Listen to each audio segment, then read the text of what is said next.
Selamat pagi, Shalom.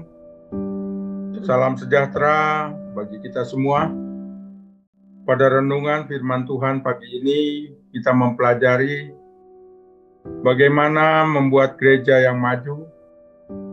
Kita semua pasti menginginkan memiliki sebuah gereja yang maju. Banyak jemaat yang beribadah, suasana ibadah yang nyaman dan berkembang dengan kehadiran jiwa-jiwa baru. Renungan firman Tuhan pagi ini dengan judul Gereja yang Maju di Akhir Zaman. Kita baca dalam 1 Timotius pasal 4 ayat 6 sampai 16. Dengan selalu mengingatkan hal-hal itu kepada saudara-saudara kita, engkau akan menjadi seorang pelayan Kristus Yesus yang baik, terdidik dalam soal-soal pokok iman kita, dan dalam ajaran sehat yang telah kau ikuti selama ini. Tetapi jauhilah tahayul dan dongeng nenek-nenek tua. Latihlah dirimu beribadah. Latihan badani terbatas gunanya, tetapi ibadah itu berguna dalam segala hal, karena mengandung janji, baik untuk hidup ini maupun untuk hidup yang akan datang. Perkataan ini benar dan patut diterima sepenuhnya.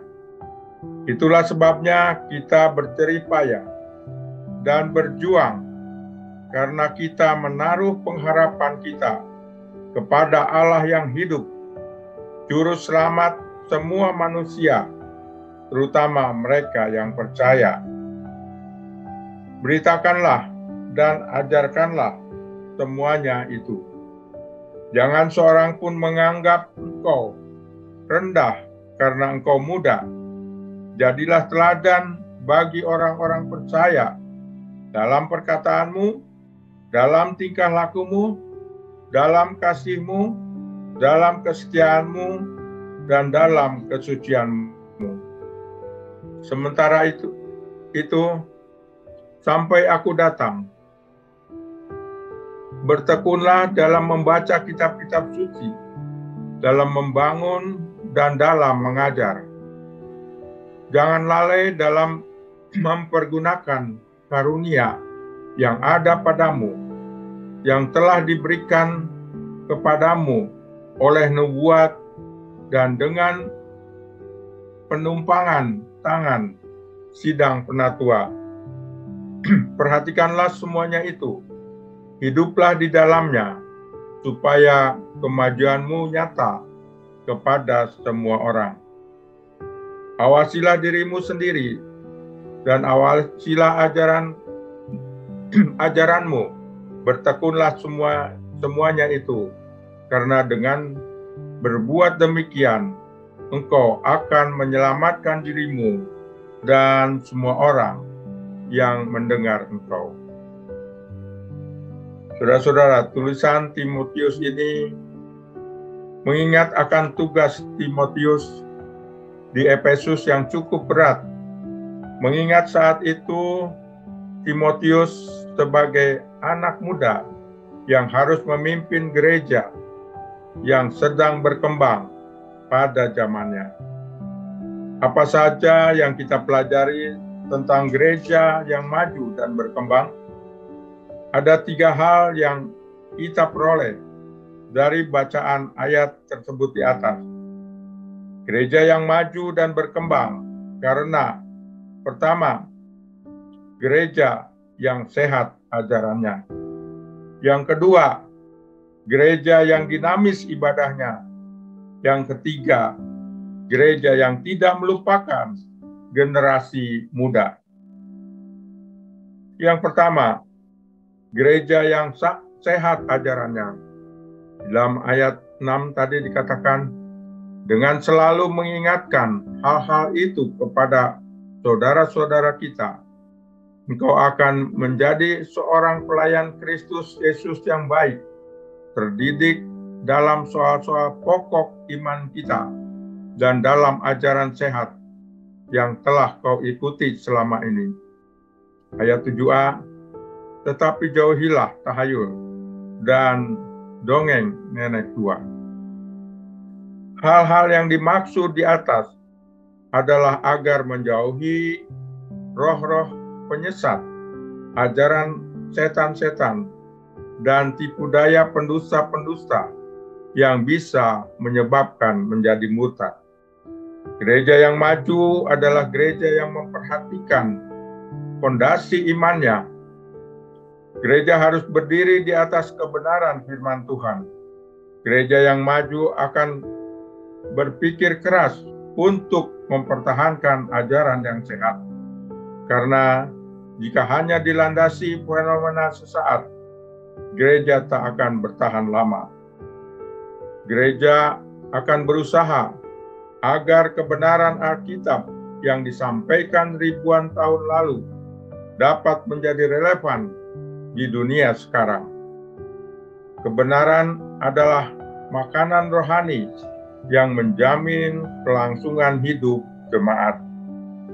Di dalam 2 Timotius pasal 4 ayat 2, beritakanlah firman, siap sedialah baik atau tidak baik waktunya. Nyatakanlah apa yang salah. Tegurlah dan nasihatilah dengan segala kesabaran dan pengajaran. Banyak orang masih berpikir bahwa mengabarkan Injil adalah tugas pendeta, majelis jemaat, atau tim misi. Biasanya orang-orang tersebut berpikir demikian karena beranggapan bahwa dirinya tidak punya kemampuan atau daya untuk menjadi seorang pekabar Injil, merasa dirinya hanya orang biasa saja.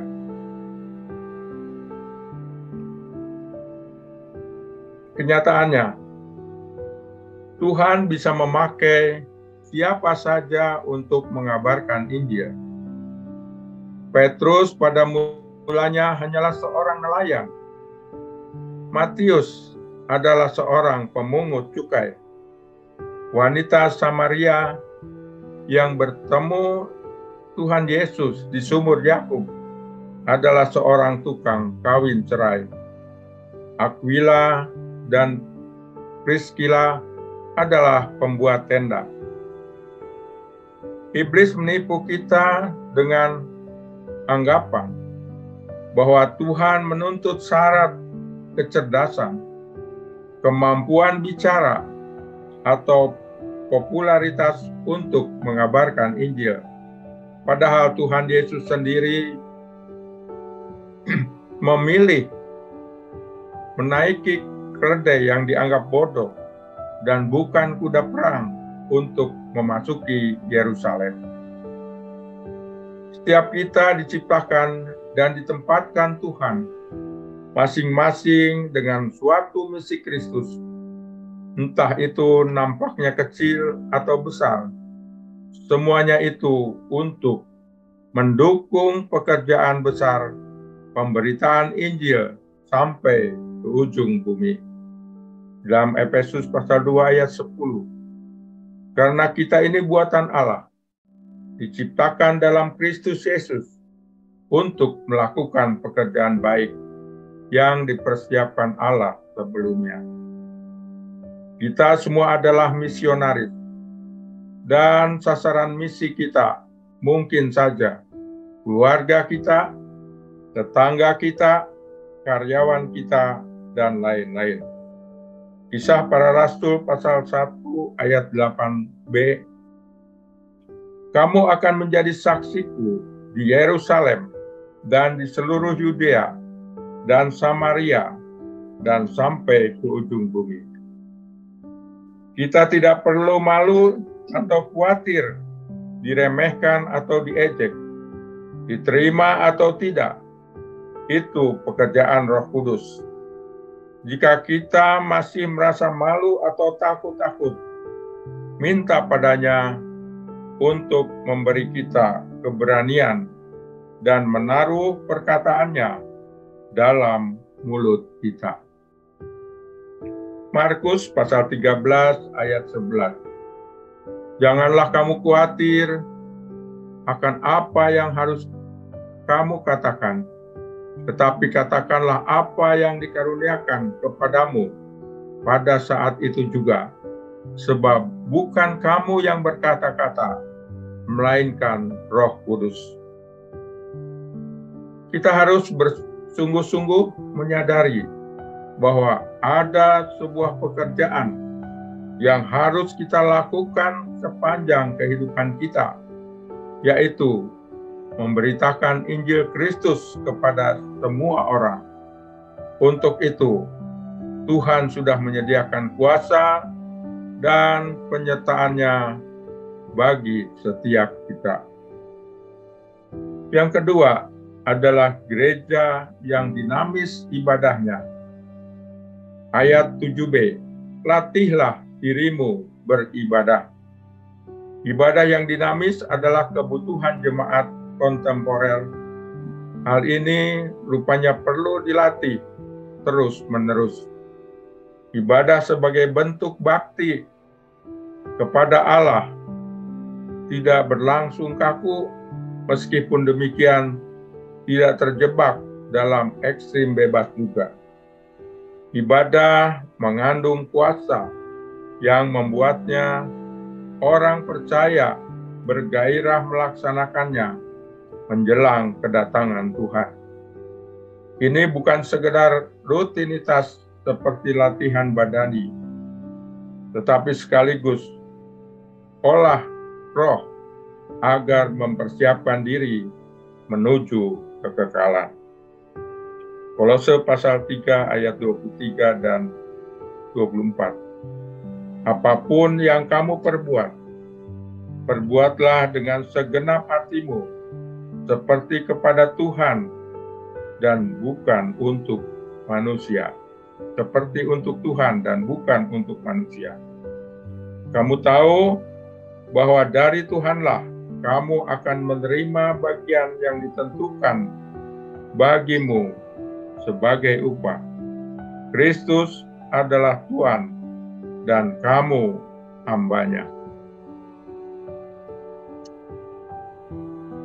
Kita sering mendengar ayat yang berbicara, tuaian memang banyak, tetapi pekerja sedikit.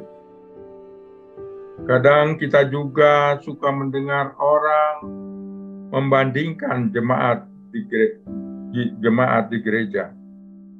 Di gereja saya ada 5.000 orang, di gereja saya ada 10.000 orang, di gereja saya ada 1.000 orang, dan sebagainya. Itu berbicara tentang jumlah. Berapa jumlah pelayan di gereja Anda? Dari sekian banyak pelayan tersebut, mungkin banyak yang sibuk di luar hari Minggu. Dan bila hari Minggu tiba pun, kadang izin untuk tidak melayani. Kita mungkin banyak mendengar jawaban yang berkata, maaf, hanya Minggu saja. Bila diajak untuk melayani di ibadah tengah minggu, atau di mana gereja mengadakan kegiatan di luar hari Minggu. Bila kita bekerja di hari Senin sampai Jumat, sekitar 8 jam sehari, seharusnya kita bisa menuai banyak jiwa. Menuai jiwa tentunya bukan memaksa orang lain untuk menjadi seperti kita, tetapi minimal kita memperlihatkan bahwa Kristus hidup dalam kita. Orang melihat terang Kristus dalam setiap hal yang kita kerjakan sehari-hari di pekerjaan kita. Itu hal yang mudah kita lakukan, bukan? Ya, kalau kita sungguh-sungguh ada dalam Kristus, karena kenyataannya di dunia ini banyak godaan dan hal-hal yang bisa menggoncangkan iman kita, apalagi dalam dunia usaha dan dalam pekerjaan kita. Hal sederhana yang Tuhan inginkan adalah apapun yang kamu perbuat, perbuatlah dengan segenap hatimu seperti untuk Tuhan dan bukan untuk manusia. Kata apapun berarti segalanya, bukan hanya tertentu. Lakukan seperti yang kita melayani Tuhan di hari Minggu. Saudara-saudara, jangan sampai hari Minggu kita haleluya, hari lain hari lupa, atau hari Minggu puji Tuhan, dan hari lainnya puji diri supaya naik pangkat. Biasanya hari Minggu kan pelayan Tuhan kelihatan seperti malaikat, sangat baik, mau melayani jemaat dengan luar biasa. Nah, itulah yang Tuhan inginkan di hari lain juga. Layani sesamamu dengan segenap hati kita, bukan untuk sekedar ingin dipuji, tetapi lakukan untuk Tuhan. Jadilah saksi di marketplace sehingga Tuhan dipermuliakan dan banyak orang terberkati. Yang ketiga adalah gereja yang tidak melupakan generasi muda. Ayat 12. Jangan seorang pun menganggap engkau rendah karena engkau muda. Jadilah teladan bagi orang-orang percaya dalam perkataanmu, dalam tingkah lakumu, dalam kasihmu, dalam kesetiaanmu, dan dalam kesetiaanmu.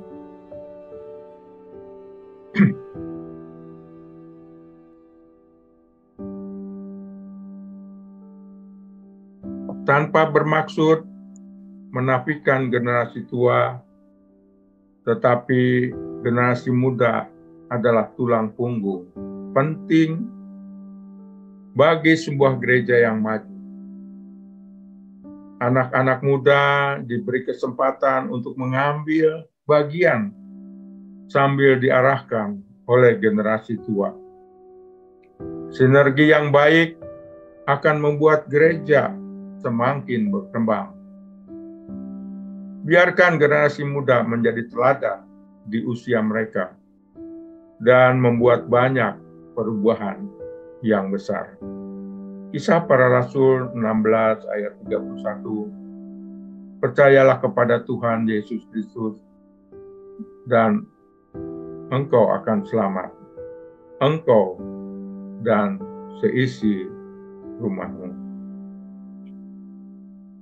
Saudara-saudara, seorang anak muda bernama Kelly baru saja memasuki dunia perkuliahan. Dan dalam awal perkuliahan, dia diajak oleh beberapa seniornya untuk mengikuti persekutuan kampus.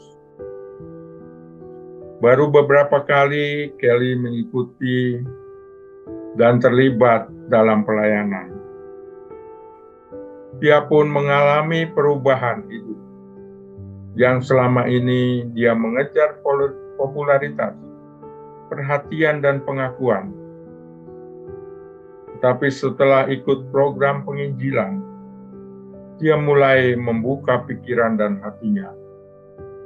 Ternyata dalam hidup ini, dia cuma butuh Yesus.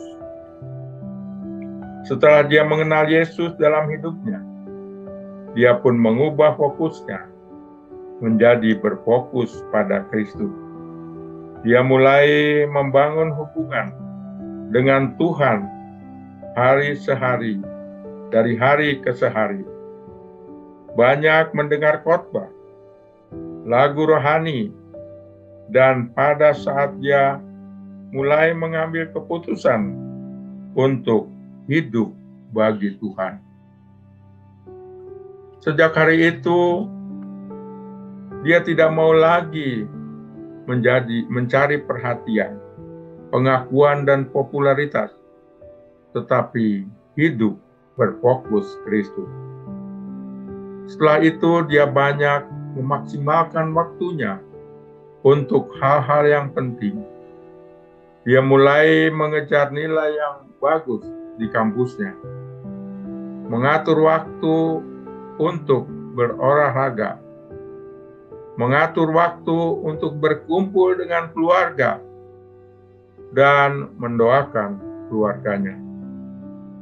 Keluarganya pun melihat perubahan yang selama ini hanya dikenal, ingin diperhatikan, ingin modis, dan ingin diakui kecantikannya, berubah menjadi anak yang rajin, anak yang tidak manja, bahkan banyak memberi waktu bagi keluarganya. Sejak saat itu, keluarga besar Kelly yang tidak percaya Tuhan mencari tahu, dan setiap kali Kelly menyampaikan pesan bagi keluarga besarnya, pada saat makan malam, mereka mendengarkan berbagai masukan dan sarannya. Walaupun Kelly masih muda, tetapi dia sudah berdampak, dan akhirnya keluarganya mau terima Yesus dan mau mengikuti teladan Kelly. Gereja sekarang ini bisa di dalam gedung mall, di gedung pertemuan, di gang sempit, sekalipun ada juga rumah yang dipakai untuk gereja. Yang jadi masalah adalah yang masuk ke dalam gereja tersebut. Gereja yang maju adalah gereja yang tidak mementingkan bentuk gedung, fasilitas gedung, dan besarannya, tetapi gereja yang mementingkan pertumbuhan rohani jemaatnya. Dan jemaat bukan hanya sekedar untuk datang ke gereja dan merupakan kewajiban semata. Sekali lagi, gereja yang maju dan berkembang karena gereja yang sehat ajarannya, gereja yang dinamis ibadahnya, gereja yang tidak melupakan generasi muda. Mari kita bersama-sama terlibat di dalam usaha menjadikan gereja yang hidup dan berkobar dalam kasih Yesus. Amin. Mari kita berdoa. Bapa, kami bersyukur kami telah menyampaikan renungan pagi ini. Kiranya Engkau pakai kami menjadi alat kemuliaan kebesaran nama-Mu. Kami percaya Tuhan, apa yang harus kami lakukan adalah semata untuk Engkau, bukan untuk manusia. Terima kasih Tuhan. Dalam nama Tuhan Yesus, Tuhan dan Juru Selamat kami berharapkan doa ini. Amin.